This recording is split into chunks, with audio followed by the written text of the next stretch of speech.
Will the Paris Summer Olympics really be the first gender-equal games? That's what the International Olympic Committee, or the IOC, claims. But is it true? Let's take a closer look.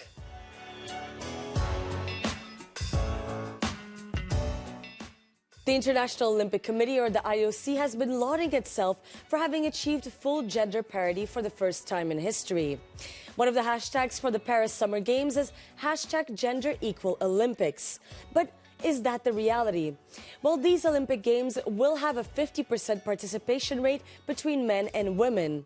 However, in certain disciplines, the parity is not respected. Wrestling, for example, is a sport where only men can compete. On the other hand, women are the only ones to participate in rhythmic gymnastics.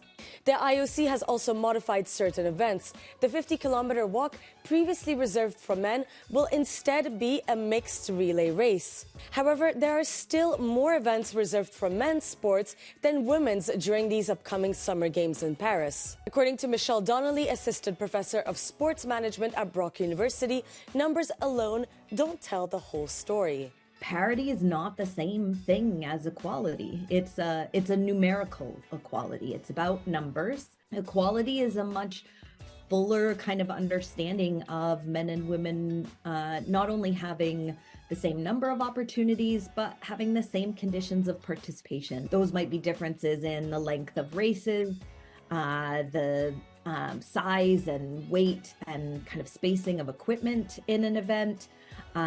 Very much at the Summer Games, we're aware of the differences in uniforms that are required for men and women athletes in some events. The #GenderEqualOlympics, the sort of,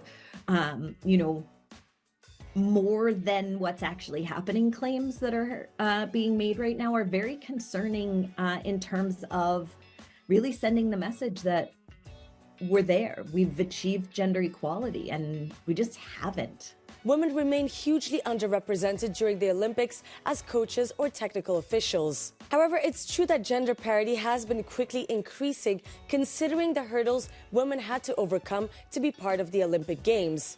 The founder of the IOC, Baron Pierre de Coubertin, barred women from competing in the first modern Olympic Games back in 1896.